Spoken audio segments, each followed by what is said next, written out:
Deep beneath the seas of Final Fantasy VII sleeps a strange and surprising secret, an artifact of the game's development few people have ever seen. Beyond the walls of the sea are underwater mountains. Our adventure starts with a simple quest, to take the submarine outside the intended area and go out of bounds. Usually if you dive where you shouldn't, you'll find yourself trapped in a void, but with a little trial and error you can reach free space. It was surprising to find what looked like a whole new underwater area, populated with rocks and ravines. It took a moment before I realised it was just a repeat of the main ocean. It loops like this in every direction until the far edge of the map. But I wanted to go truly out of bounds, beyond these walls. If you warp to the Crash Gelnika before unlocking the sub, then leave, the game gives you a glitch vehicle. This allows you to slide over any obstacle and see what's on top. Initially you don't find much, but as you explore north, they appear, the mountains.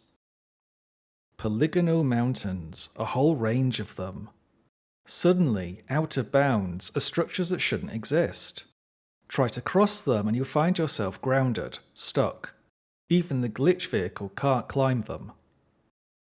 These structures have no features, no details. They are impossibly high geometry in an impossible location. I always found the ocean in FF7 rather sinister and foreboding, and for the first time in a long while I felt a little creeped out by it again. I was trapped in this weird and nonsensical geometry, like I stumbled on something I wasn't meant to see. Just what on earth is going on here? Let's start by understanding how FF7's map works. The main map is divided into a grid of 9x7 blocks, which are streamed from the disk as the player moves around. It's this streaming system that lets you fly infinitely in any direction. The underwater is a separate map file, but it's only 3x4 blocks large.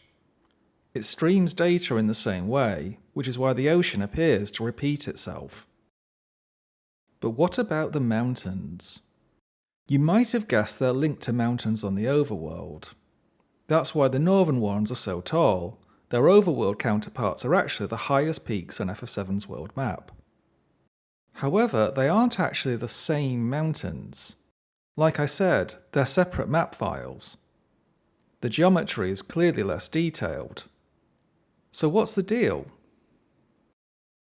I think both maps were taken from one 3D model used very early in development. When the boundaries of the continents and oceans were decided, the land and sea maps were divided.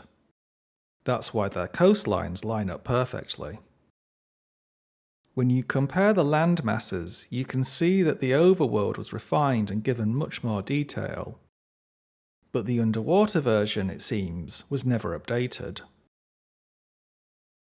For much of FF7's creative work, Square first created large, complex assets on Silicon Graphics workstations. They then broke up these assets to be easier to work with. I think these underwater mountains, then, were an alpha version of the terrain, a fossil from the game's early development. Using the glitch vehicle, you can explore a small amount of this original world map. Hidden just beyond view for all this time has been a small clue to how the game was possibly developed. If you've enjoyed this deep dive, maybe give the video a like. Let me know in the comments, what's the strangest thing you've ever found out of bounds? And, as always, consider subscribing for more irregular PlayStation content.